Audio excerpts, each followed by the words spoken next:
Hello और इस खास विश्लेषण में स्वागत है।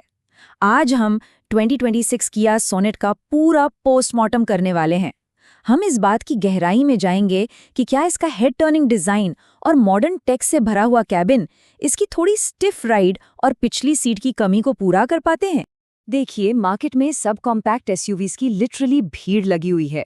तो ऐसे में एक बड़ा सवाल ये उठता है, क्या ये गाड़ी सच में ड्राइविंग के थ्रिल और एक फैमिली की डेली प्रैक्टिकल जरूरतों के बीच वो परफेक्ट बैलेंस बना पाती है?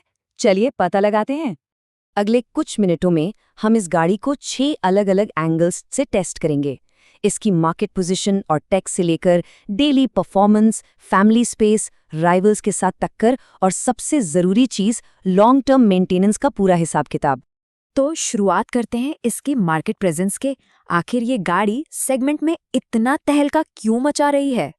बाहरी लुक्स की बात कहें तो सोनेट सच में एक बोल्ड स्टेटमेंट देती है। इसका स्टैंस काफी एग्रेसिव है और ये जो क्राउन जूल एलईडी हेडलैम्प्स और फ्लोटिंग टाइप रूफ रेल्स है ना, ये इसे एक बहुत ही प्रीमियम और स्पोर्टी एस्थेटिक देते हैं। सड़क पर निकलते ये ऑब्वियसली लोगों का ध्यान खींचती है। लेकिन क्या अंदर का मामला भी उतना ही सॉलिड है? आइए इसके टेक्स, स्टाइल और वैल्यू प्रोपोजिशन पर नजर डालते हैं। कैबिन के अंदर आते ही आपको लगेगा कि आप किसी अपर सेगमेंट की गाड़ी में बैठे हैं। एकदम गेम चेंजर। इसमें 10.25 इंच का बेहतरीन टच स्क्रीन, बोज का 7 स्पीकर प्रीमियम साउंड सिस्टम और फ्रंट वेंटिलेटेड सीट्स मिलती हैं। और सेफ्टी के लिए लेवल 1 एडीएस और 360 डिग्री कैमरा जैसे फीचर्स पार्किंग और ड्राइविंग को बिल्कुल एफर्टलेस बना देते हैं। वैल्यू फॉर मनी के हिसाब से ये एक मैसिव प्लस पॉइंट है। अब आते हैं उस चीज पर जो किसी भी कार एंथुजियास्ट के लिए सबसे इंपॉर्टेंट है, इंजन और इसकी डेली परफॉर्मेंस। इंजन और ट्रांसमिशन ऑप्शंस का मेन्यू यहाँ थोड़ा लंबा है, पर इसको सिंप्लीफाई करते हैं। हमारे पास 3 क्लियर चॉइसेस हैं जो सीधा डेली ड्राइविंग की आदत और रिक्वायरमेंट पर डिपेंड करती हैं। जैसे अगर आपका सफ़र सिर्फ सिटी ट्रैफिक तक सीमित है तो 1.2 litre naturally aspirated petrol engine best है। इसकी अपफ्रंट कॉस्ट कम है और माइलेज बढ़िया है। लेकिन अगर आपको पंची परफॉर्मेंस चाहिए और तेज़ी पसंद है तो 1.0 लीटर टर्बो पेट्रोल के साथ 7 स्पीड डीसीटी का ऑप्शन गाड़ी को लिटरली एक मज़ेदार और चुस्त मशीन में बदल देता है। और हाँ, अगर ड्राइविंग में हाईवे क्रूजिंग ज्यादा होती है तो 1.5 लीटर डीजल इंजन के साथ 6 स्पीड ऑटोमेटिक का कॉम्बिनेशन कंसिस्टेंटली स्टैंड आउट करता है। 114 ब्रेक हॉर्स पावर और 250 न्यूटन मीटर्स का तगड़ा टॉर्क, मतलब हाईवे पर ड्राइविंग एकदम एफर्टलेस और मजेदार हो जाती है। ड्राइवर की सीट से तो ये सब फैंटास्टिक है, पर एक फैमिली के नजरिए से ये गाड़ी कहाँ स्टैंड करती है? चलिए फैमिली स्पेस टेस्ट की बात करते हैं। यहाँ एक रियलिटी चेक जरूरी है जिसे हम रियर सीट स्क्वीज कह सकते हैं।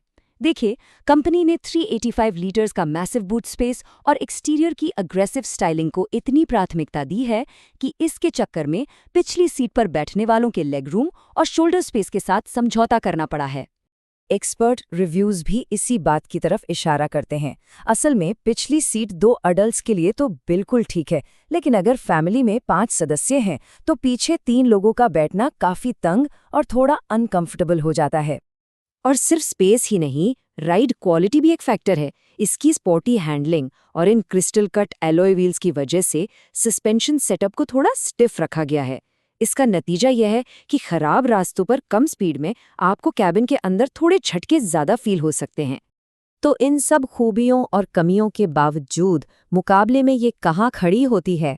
चलिए इसकी टक्कर इसी के प्लेटफॉर्म शेयरिंग राइवल से करवाते हैं। सबसे डायरेक्ट टक्कर हुंडई वेन्यू से होती है। दोनों का अप्रोच बिल्कुल अलग है। सोनेट थोड़ी ज्यादा स्पोर्टी, फीचर हैवी और अंदर से डार्क और टाइट फील होती है। वहीं दूसरी तरफ वेन्यू में थोड़ी सॉफ्टर सस्पेंशन और लाइटर स्टीयरिंग मिलती है और इंटीरियर ज्यादा ब्राइट होने की वजह से वहां थोड़ा खुला खुला एहसास होता है। आखिर में बात करते हैं सबसे प्रैक्टिकल पहलू की, मेंटेनेंस और भरोसा। लॉन्ग टर्म में ये गाड़ी मेंटेन करना कैसा रहेगा? डेटा के हिसाब से ऑथराइज सेंटर्स पर इसकी सालाना सर्विस का खर्चा करीब 3,500 से लेकर 5,500 रुपए के बीच बैठता है। To put that into perspective, इस सेगमेंट के हिसाब से ये काफी कंपेटिटिव और पॉकेट फ्रेंडली फिगर है। और रीसेल वैल्यू का क्या? यहाँ किया का स्ट्रॉन्ग ब्रांड परसेप्शन काम आता है।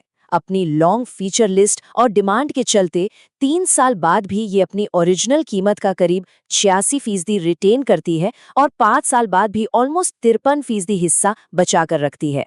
लेकिन इस गाड़ी को अफोर्डेबल तरीके से स्मूथ चलाने के लिए कुछ स्ट्रिक्ट माइलस्टोन्स फॉलो करने पड़ेंगे, जैसे हर 10,000 किलोमीटर पर रूटीन ऑयल चेंज और सबसे इम्पॉर्टेंट DCT वेरिएंट्स के लिए 40,000 और 80,000 किलोमीटर पर ट्रांसमिशन फ्लूइड का रिप्लेसमेंट। अगर मैनुअल ले रहे हैं तो समय आने पर क्लच किट का बजट भी ध्यान में रखना चाहिए। एक प्रो टिप यहाँ जरूरी है, कंपनी 3 साल की स्टैंडर्ड वारंटी तो देती है, लेकिन इसे 5 साल या 1.5 लाख किलोमीटर तक एक्सटेंड करवाना एक बहुत ही सेंसिबल फाइनेंशियल डिसीजन है, स्पेशली अगर आप DCT या डीजल ऑटोमेटिक चूज कर रहे हैं, क्योंकि ये उनके महंगे टर्बो और ट्रांसमिशन कंपोनेंट्स को पूरी तरह कवर कर लेता है। एकदम पीस ऑफ माइंड। तो सब कुछ समझने के बाद एक आखिरी सवाल जो हमें खुद से पूछना चाहिए, क्या ड्राइविंग का वो एड्रेनलिन रश और फ्यूचरिस्टिक टेक पिछली सीट की थोड़ी तंग जगह और फर्म राइड से ज्यादा इम्पॉर्टेंट है?